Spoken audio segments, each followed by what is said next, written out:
Hello friends, இன்றைக்கி என்ன recipe இப்போ செய்ய போகிறோன்னு பார்த்தீங்கன்னா, ப்ரெட்டை வச்சு ப்ரெட் அல்வா தாங்க செய்ய போகிறோம். இந்த ரெசிபியை ரொம்ப சிம்பிளாக சூப்பராகவே செஞ்சு முடிச்சிடலாம். இன்றைக்கி நான் பார்த்திங்கன்னா, இந்த ப்ரெட் அல்வா செய்யறதுக்கு ஒரு பாதி பாக்கெட் ப்ரெட் எடுத்திருக்கேன். இந்த ஓரங்களில் இருக்கிறத எல்லாமே நம்ம கட் பண்ணி எடுத்துடலாம். சைட்ஸ் எல்லாமே கட் பண்ணி எடுத்ததுக்கப்புறமா ப்ரெட்டை ஒரு 4 பீஸாக நம்ம கட் பண்ணி எடுத்துக்கலாம். நம்ம பொரிக்கிறதுக்கு ஈஸியாக இருக்கும். அதனால் நான் 4 பீஸாக கட் பண்ணி எடுத்துருக்கேன்.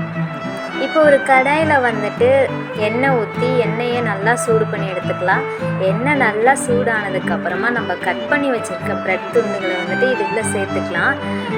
ப்ரெட்டு போட்டோன்னே பாருங்கள் எப்படி பொரிஞ்சு வருதுன்னு. இதை மாற்றி மாற்றி திருப்பி போட்டு ஃப்ரை பண்ணி எடுத்துக்கலாம்.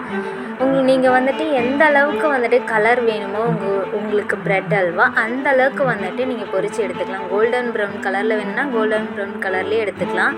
நான் பார்த்திங்கன்னா இன்னும் பிளாக்காக வேணும்ன்ட்டு இன்னும் டார்க்காக விட்டு எடுத்துக்கிறேன்.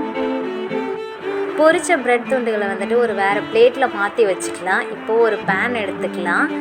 அந்த பேனில் பார்த்திங்கன்னா 1 கப் சர்க்கரை எடுத்திருக்கேன். அதுவே பார்த்திங்கன்னா 1 கப் தண்ணி விட்டு சேர்த்துக்கலாம். சர்க்கரை நல்லா கரைஞ்சி நல்லா கொதி வந்ததுக்கப்புறமா நம்ம பொரித்து வச்சுருக்க ப்ரெட் துண்டை இதில் சேர்த்துக்கலாம்.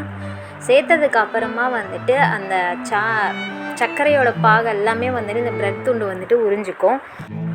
நீங்கள் கொஞ்சம் கொஞ்சமாக இந்த ப்ரெட் துண்டுகளை இந்த மாதிரி கரண்டியை வச்சு கட் பண்ணி விட்டுட்டே இருங்க. அப்படின்னா தான் நமக்கு சாஃப்டாக வரும் ப்ரெட்டு.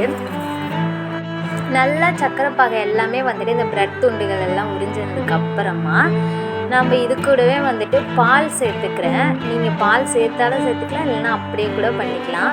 நான் இன்றைக்கி பார்த்திங்கன்னா 1 கப் பால் சேர்த்துக்கிறேன். இது கூடவே நல்லா காய்ச்சி ஆற வச்ச பால் சேர்த்துக்கிறேன்.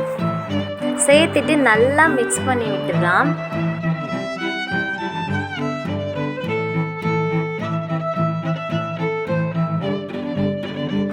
நல்லா கலந்து விட்டதுக்கப்புறமா இது கூடவே கொஞ்சமாக ஒரு நெய் விட்டு முந்திரியும் திராட்சையும் தனியாக பொரித்து இது கூடவே சேர்த்துக்கலாம்.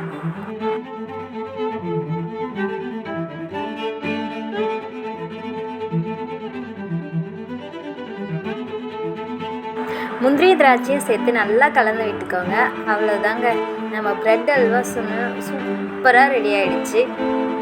நீங்களும் உங்கள் வீட்டில் ட்ரை பண்ணி பாருங்கள். நம்ம சேனலை சப்ஸ்கிரைப் பண்ணாதவங்க சப்ஸ்கிரைப் பண்ணிவிடுங்க. தேங்க்யூ.